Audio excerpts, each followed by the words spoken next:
Welcome to the next issue of FRDC News. And first of all, big welcome to Matt Jones and Nathan Bicknell. These are two new staff members at FRDC, and they are part of a very large transformation that we're doing, which is putting people in the regions. So this is part of the FRDC Fisheries Extension Network. And this extension network is going to be all around the country. So it's in all 7 jurisdictions. And Nathan and Matt are the first two, but you'll soon hear other names, and we'd really encourage you to go and talk to Nathan and Matt and find out what they do. Critical to this is actually listening to you. And one of the things we've heard repeatedly is that we're not out in the regions understanding your issues and needs from a perspective of either fishing or aquaculture, whether you're a recreational fisher, working in indigenous areas and cultural fishing, whether you're working in the commercial wild catch, processing, wherever you are, we're not hearing enough. And so we are listening, and we hope that the new network will start to address the needs that you are expressing to us to make sure that our research is relevant to your everyday need. So welcome to Matt and welcome to Nathan, a great part of the new team. Next thing I'll little talk about is why is extension important to us, and one of the really big projects that we're now rolling out now with our friends from the Institute of Marine Antarctic Studies down in Tasmania, University of Tasmania, is Tuna Champions. So we're doing Tuna Champions 2. So what is Tuna Champions? Well, Tuna Champions says the people on the water who fish for tuna are in the best place to tell us how to do it in a way that builds stewardship for that resource. Now, tuna are a really, really important fish stock. They support people through the whole Pacific and Indian Oceans and other regions of the world.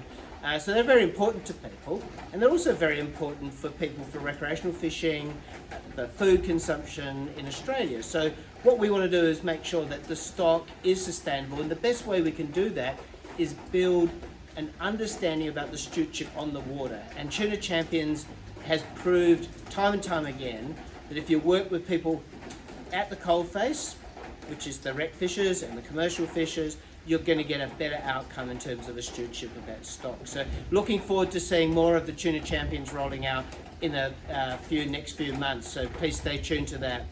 The next thing I'd really want to talk about is Rob Fish. Now, Rob Fish is our new participant in the Australian Rural Leadership Program, and just want to shout out to Hayley Abbott and Lucina Lucan, who've just finished the Australian Rural Leadership Program.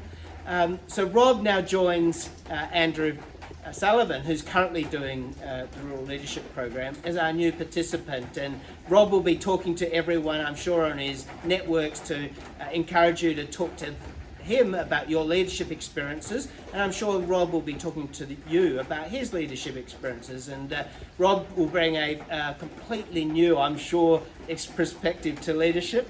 He's a great bloke, and I really encourage everyone to reach out to Rob, and I know we'll be talking to Rob and making sure that we build a good network around him as he goes through the Australian Rural Leadership Program.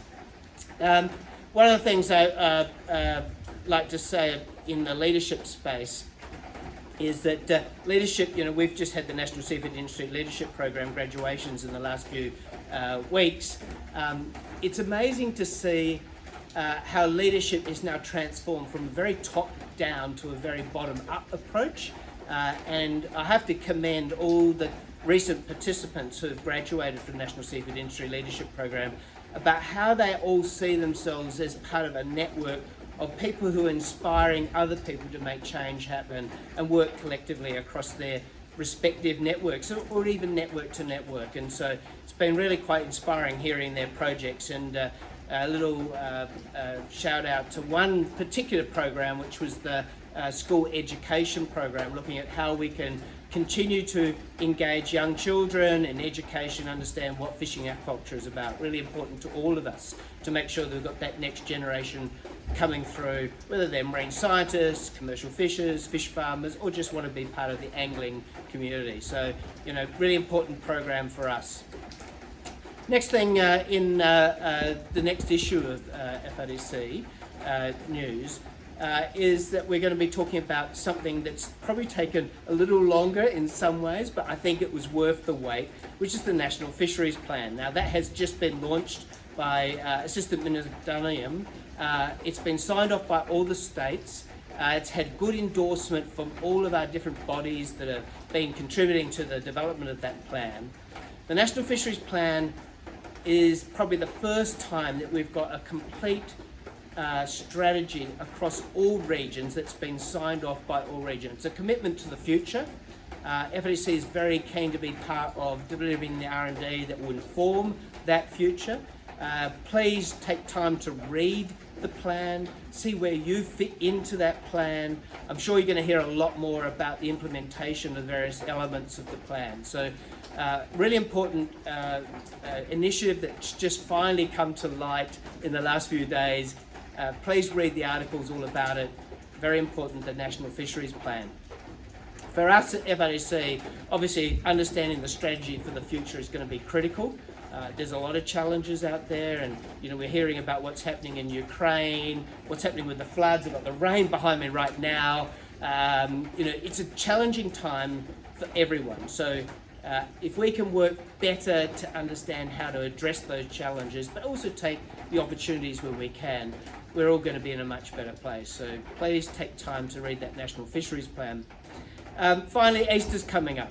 It's always a good time to eat seafood. It's really going to be important that everyone gets out, celebrates at Easter, get with your family, enjoy good seafood. If you want a good read, I will shout out that Bob Carney's new book is a great read. Hopefully it's going to be really sunny, so instead of reading, we're out fishing and enjoying ourselves. So enjoy Easter, I know I will be, and looking forward to talking to you when we have the next issue of FRDC News. Cheers for now. Bye.